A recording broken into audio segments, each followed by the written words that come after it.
Yes, Rod here, New Zealand. We're into the next day of the Corona. Had an interesting, just some numbers. America's surpassed the 400,000. They're up to about 14,000 deaths in America. So one of the things that's come up is when I was at the supermarket today, a lady who is in the middle between, she's a farm worker, like she works in a dairy farm, and Litchfield, and it's halfway between Putaruru and Tokoroa.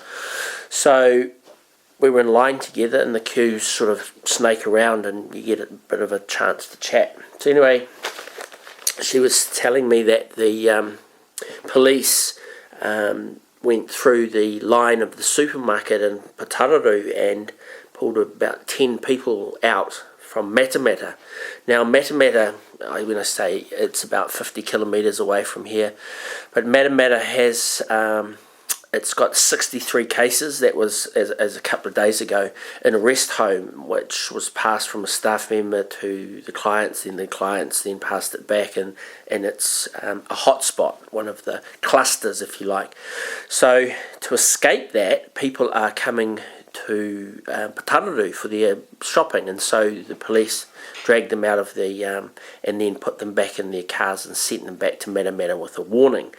Now, I had communications with our mayor, and she has informed me that there are 2 cases of the virus in South Waikato, and that means that those 2 cases, but she's not told which towns, Tirau, Putaruru or Tokoroa, which of the towns they're in. But I'm guessing if we're getting Matamata people coming shopping at the supermarket, that's perhaps where the transmission has come from. So it's escaped and it's moving around. So the other thing that she was saying is that there's sort of a blockade. There's a road that runs from Matamata to Tirau. So she was sort of suggesting that. And she was in shopping at at Tokoroa. So the other, by following that logic, there are probably people now who will be coming from Putaruru to do their shopping in Tokoroa to escape the virus, which is obviously in the lockdown situation has been transferred from one spot, which is Matamata, to another spot, which is Putaruru. And by implication, it's heading its way to our town with 14,000 people into the supermarkets. So I've joked with a couple of my friends that Mangakino supermarket is down the line there, and so you're getting this the Newton's cradle, and Newton's cradle is where there's balls suspended and one hits here and then this one flies off and it goes like this, but the little ones in the middle don't move. So we've got this supermarket hopping, and it's a serious thing because and you know, they needed the police to and that's just the 10 that she found that when she was shopping in the line. So I'm not sure if they're patrolling the lines and searching people's IDs or whatever.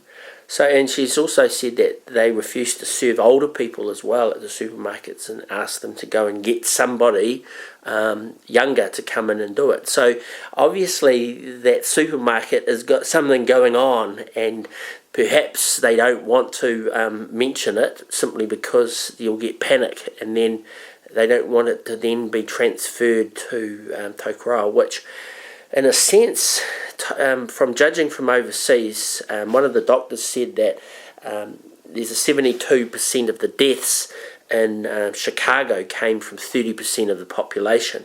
And what they're finding is that 30% of the population have characteristics very similar to the characteristics we have here in Tokoroa.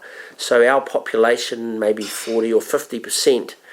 So if it swept through Tokoroa, we would then have a situation where a smaller segment of the population is impacted a lot harder, and boy, that's something that from an epidemiological perspective and a demographic perspective.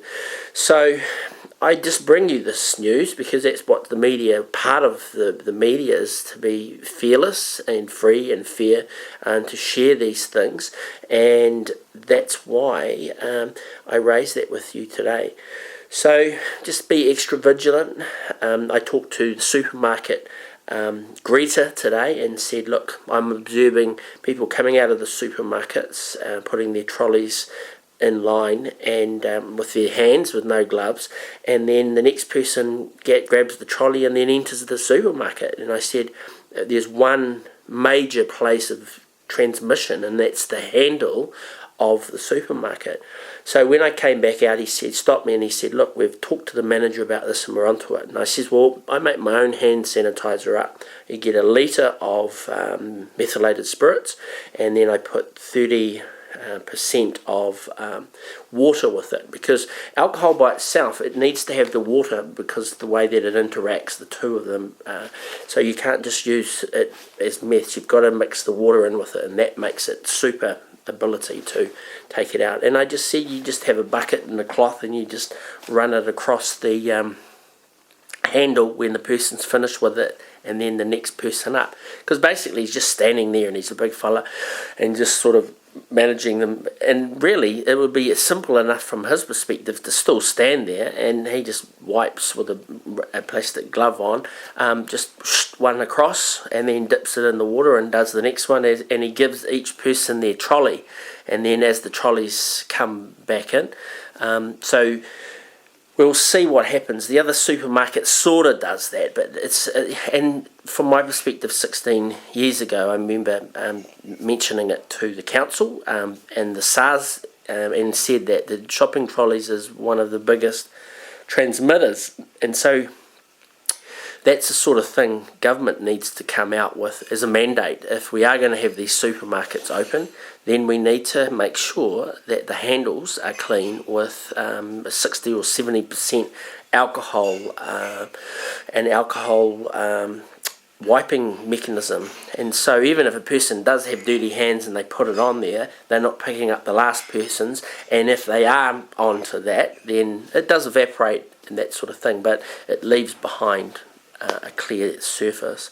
And these other wipes that people have, kills the 100% germs, unless it has a 65% alcohol content, then it's, you need to have that happening. So that's just an improvement that from an observation at supermarket level.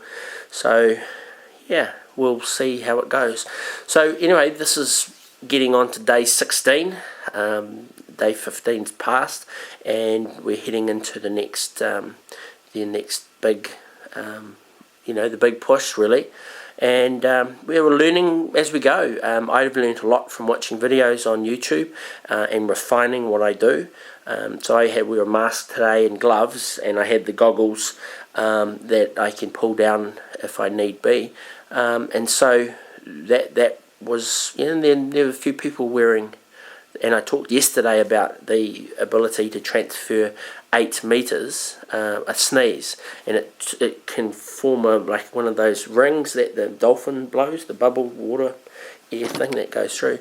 And the other thing I was going to do with these videos is add a little bit of science. So I gave some physics yesterday about the jerk and catching the fish, and how the jerk of the virus has been arrested in America, even though they're right at the top of 14,000 deaths, and we'll still have more, but it's getting longer and longer with the same amount of deaths. And what I do today is a bit of chemistry. So hydrogen, helium, lithium, beryllium, boron, carbon, nitrogen, oxygen, each one of those has a proton inside it, and that's what defines them. So hydrogen has 1, hydrogen helium has 2, hydrogen helium lithium, beryllium, boron, carbon, nitrogen.